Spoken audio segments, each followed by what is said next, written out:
Hello students, welcome to our today's class.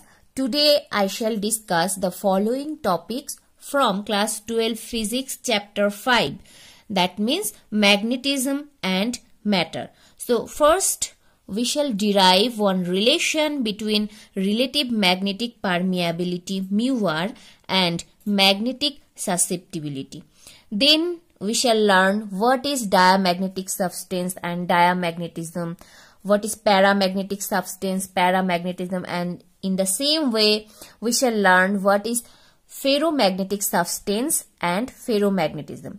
Later one curve I shall discuss, hysteresis curve, permanent magnets, electromagnets, and at last comparative study of magnetic materials. So let's start our today's discussion. So first one is relation between μr and chi m. This symbol we can term it as chi m and this is mu r. Okay. So when a substance is placed in a magnetic field, it becomes magnetized. Okay. The total magnetic flux density B within the substance is the flux density that would have been produced by the magnetizing field in vacuum plus the flux density due to the magnetization of the substance. If I be the intensity of the magnetization, so what is our I? If I is the intensity of magnetization, intensity of magnetization of the substance, then by definition the magnetic intensity of the magnetizing field is given by, so magnetic intensity, what we can write, H is equals to B divided by mu naught minus I. So from where we get this equation? From our last class, from previous class we know H is equals to B by mu naught minus I. Okay. Now if we cross multiply this equation, or if we write this I left hand side, then we can write H plus I is equals to B divided by mu naught, right? And from this equation we can write B is equals to, this B is equals to mu naught into H plus I. So B is equals to mu naught into H plus I. But what we know, I is equals to chi m into H. Okay, I is intensity of magnetization and we can write I as chi m multiplied by H. So now again what we know? Again we know B is equals to mu H. B is equals to mu H. So these three equation we need. We can numbering this equation, we can give number. So suppose this is number 1, this is number 2, this is equation number 3. Okay, now from equation 2 we can put the value of I in equation 1. So if we put the value, what we get? B is equals to mu naught into H plus, in place of I we can write chi m into H. So chi m H. Okay, now in next line we can take H common, so, and we can write H outside. So is equals to mu naught. If we take H common, H we can write outside. So in place of H it should be 1. So 1 plus chi m. So B is equals to mu naught H into 1 plus chi m. And again what we know? B is equals to mu H, where mu is the permeability of the substance. So in place of B here, so B, in next line, in place of B we can write mu H from equation 3. So from equation 3 we can write, from equation 3 we can write B is equals to mu H. So mu H is equals to mu naught H into 1 plus chi m. So H cancel out, or we can write mu divided by mu naught. Mu divided by mu naught is equals to 1 plus chi m. And what is mu divided by mu naught? Is the relative permeability.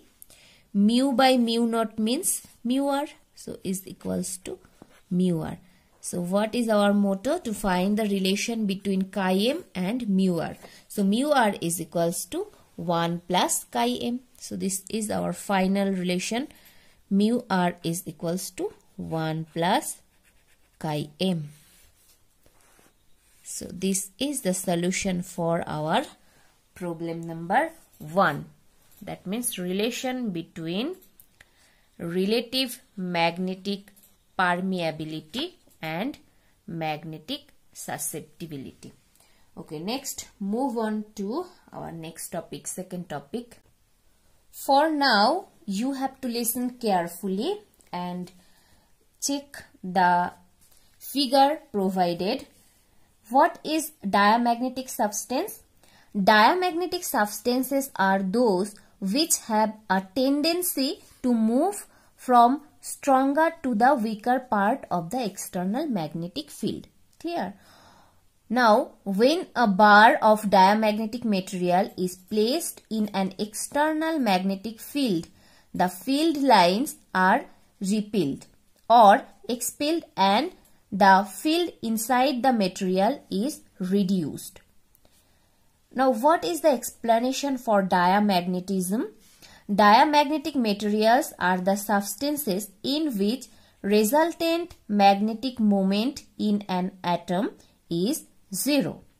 When magnetic field is applied, those electrons having orbital magnetic moment in the same direction slow down and those in opposite direction speed up. This happens due to induced current in accordance with Lenz law. Thus, the substance develops a net magnetic moment in the direction opposite to that of the applied field and hence repels. That is bismuth, copper. So these are the examples of diamagnetism. So what are the diamagnetic substances? Bismuth, copper, lead, silicon, nitrogen at STP, water and sodium chloride. So all these substances are diamagnetic substance. Clear? Okay, next move on our paramagnetic substance and paramagnetism. In the same way, you have to listen carefully and you have to check this figure. The substances which get weakly magnetized in the direction of external field when placed in an external magnetic field are called paramagnetic substances. These substances have the tendency to move from a region of weak magnetic field to strong magnetic field. That is, they get weakly attracted to a magnet. Now, what is the explanation for paramagnetism? The atoms of a paramagnetic materials possess a permanent magnetic dipole moment of their own. On account of the ceaseless random motion of the atoms, no net magnetization is seen. But in the presence of an external field B0, which is strong enough and At low temperatures, the individual atomic dipole moment can be made to align and point in the same direction as B naught. The field lines get concentrated inside the material and the field inside is enhanced. When placed in a non-uniform magnetic field, the bar will tend to move from weaker parts of the field to the stronger parts, that is, when placed in a non-uniform magnetic field, the bar will tend to move from weaker parts of the field to the stronger part. Okay, now what are the examples for paramagnetic material? The examples are aluminium, sodium, calcium, oxygen at STP, and a copper chloride. So those are the example for paramagnetic material. Okay, next move on our fourth topic, ferromagnetic substance and ferromagnetism. So what is ferromagnetism? So these are those substances which get strongly magnetized when placed in an external magnetic field. They have strong tendency to move from a region of weak magnetic field to strong magnetic field. That is, they get strongly attracted to a magnet. Now, what is the explanation for ferromagnetism?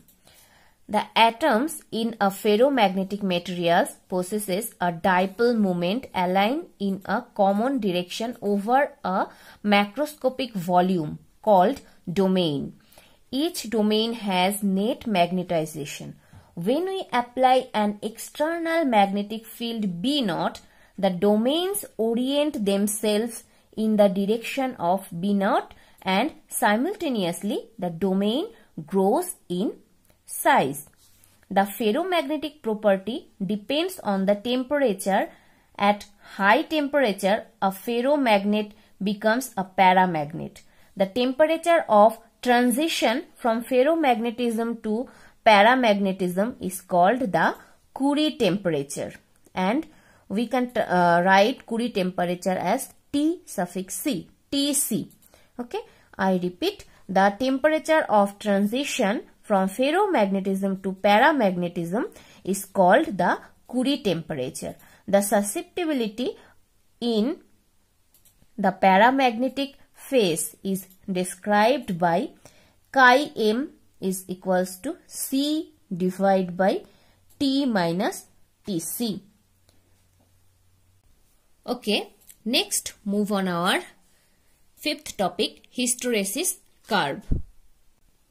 So what is hysteresis curve?